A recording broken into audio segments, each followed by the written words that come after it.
सभा कार्यालय आज मिश्रण पर्व आयोजित होता जो भद्रक निर्वाचन मंडल हरिपुर कोरकोरा एवं कल्लेई ग्राम पंचायत शताधिक अधिक कार्यकर्ता एवं नेतृमंडली आज विजु जनता दल परित्याग कर भारतीय जनता पार्टी विधिवत भाव सामिल है। विगत निर्वाचन समय भारतीय जनता पार्टी पक्षर जो निर्वाचन प्रतिश्रुति दि जाता से पाखापाखि 7 गोटी प्रतिश्रुति ओडिशावासी आमर प्रिय मुख्यमंत्री मोहन चरण माझी संपूर्ण कर सारी आज जो मैंने मिसिले प्रधानमंत्री जो नीति आदर्श अनुप्राणित होई आमर लोकप्रिय मुख्यमंत्री मोहन चरण माझी नीति आदर्श अनुप्राणित होई आज से भारतीय जनता पार्टी भली एक विश्वर सर्वबृहत्तम राजनीतिक दल को आज से चयन कर जो मैंने आज भारतीय जनता पार्टी रे सामिल है समस्त को भारतीय जनता पार्टी परिवार पक्षर स्वागत जनाऊँगी। आगामी दिन में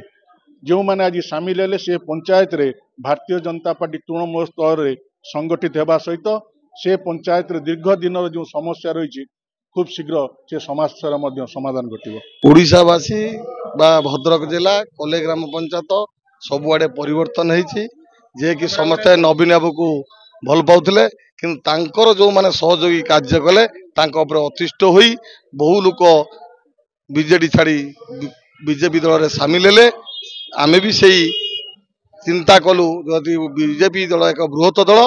तेणु जेको देश को सुशासन यशस्वी प्रधानमंत्री दौरान एवं आम मान्यवर विधायक प्रति आशा भरोसा रही आमे समस्ते बीजेपी दल में सामिल निश्चित विकास हम विकास द्वारा आहरी आगू को जीव आमे आगु 1700 भोट देइथिलु बिजु जनता दल को से प्रकार किसी आमे आशा करि ना कि विकास हो पाला ना तेणु निश्चित आमर आशा भरोसा अच्छी बीजेपी दल बा माननीय विधायक सांसद निश्चित कले पंचायत प्रति विकास धारा को आगे नेबे आमे से प्रति आग्रह रखी आमे आज बीजेपी दल सामिल 300 लोक सामिल होती अनेक लोक सामिल हेबे किंतु आज जेहेतु पाग जुग बा भद्रक आसापी कम लोक हेले कले ग्राम पंचायत यदि सभा होता मिनिमम 1000 लोक सामिल होता।